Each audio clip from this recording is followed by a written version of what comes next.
परवा आपली मीटिंग झाली. त्या मीटिंग मध्ये आपण एक सुंदर मुद्दा मांडला, तो मायक्रो अनालिसिसचा. पण सर मला म्हणजे विद्यार्थ्याच्या छोट्या छोट्या चुका शोधून काढणे, त्याच्यावरती लक्ष केंद्रित करणे, शिक्षकांची ड्युटी आम्हाला दिली होती. पण सर मला सांगायला खूप आनंद वाटेल की मी ते ऑगस्टात काम सुरू केले आणि त्यात 31/8 म्हणजे ऑगस्ट पासून ते काम सुरू केले. तुम्हाला दाखवू का मुलांनी केलेलं काम? हे बघा, पहिल्यांदा त्याने पॅराग्राफ लिहिला, तो नवोदय असं त्याला पॅराग्राफ लिहायला कंपल्सरी होतं. त्याच्यानंतर बघा त्यात चुका किती मी चेक केले. नाही चेक केलं तर मुलं सर करत नाहीत. आपल्याला हे मॉक टेस्ट असली की आम्ही असं पूर्ण लिहून घेतो. बघा इथे किती 1 2 3 4 असे 4-5 चुका होतं. बघा तिथं 3 चुकांची संख्या किती. चुकलेले प्रश्न तुम्ही ह्या नोटबुक मध्ये लिहायला लावले. हेडिंग पण दिले बघा, चुकलेले प्रश्न संधी विषय, चुकलेले प्रश्न समास. अच्छा, त्याच्याप्रमाणे डेली टेस्ट जे म्हणजे हे पूर्वी टॉपिक वाईज पेपर चालू होते तेव्हापासून सुरू केले तुम्ही हे लिहिताय. त्याच्यानंतर आपल्या मॉक टेस्ट सुरू झाल्या, डेली पेपर सुरू झाले. त्याचे पण बघा चेकिंग आहे. बघा आता 1 2 आणि 3 चुकले मुलांची. एकदम बघा कुठल्या विद्यार्थ्याचे अक्षर खूप सुंदर. अक्षर खूप शौर्य आहेत. माझा आवडता विद्यार्थी आहे सर. गेल्या वर्षी पण त्याला मी लक्ष ठेवले.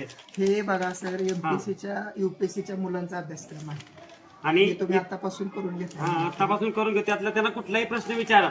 ग्रामर मध्ये जे प्रश्न आहे बघा, मॉक टेस्ट अख्खी मॉक टेस्ट लिहितात लेकरही. बघा सुंदर अक्षर आणि कंटाळा करतात काय ना पॅराग्राफ सहित. आणि नंतर मग डेली प्रश्न म्हणजे चुकले तेवढंच लिहून काढतात. मग त्यांनी जवळजवळ या वर्षात बघा कितीतरी नोट बघा, जसं आपण पुढे जाऊ बघा इथं 2च प्रश्न चुकलेत. तरी पण त्यांनी काय वेळेस काय केले, एकाच पानावर सगळ्यात चुका लिहिल्यात. म्हणजे 2-2 दिवसात तरी एकच चुकलाय प्रश्न डेली टेस्ट मध्ये. अवघा एक आपला देश म्हणजे याला 48 मार्क पडले असतील. 48 जायचे त्या दिवशी त्याला. हे इथं बघा इथं 4 चुकल्यात, कधी 2 चुकतायत, 3 चुकतायत. म्हणजे कमी संख्या येते बघा. इथं 2च चुकलेत बघा. मॉक टेस्ट 25 2च चुकलेत असे.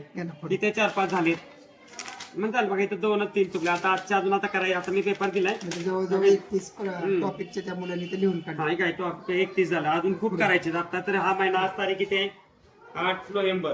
बघा, सर्व पालकांना मला हे सांगायचं आहे की शिक्षकांचं किती बारकाईने लक्ष असतं की मी मायक्रो अनालिसिस हा पॉइंट आपणास मीटिंग मध्ये सांगितलं होतं की शेवटी शेवटच्या 2 महिन्यामध्ये मायक्रो अनालिसिस हे अत्यंत मायक्रो पद्धतीने करून घेतलं जातं, कारण तो एक रिझल्ट पॉइंट आहे.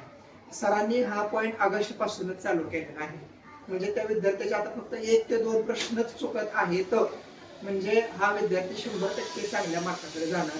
अशा खूप काही मायक्रो गोष्टी आहेत की जे शिक्षक आमचे स्वतःहून लक्ष घालून करून घेतात. या गोष्टीवर रिझल्ट लागतात.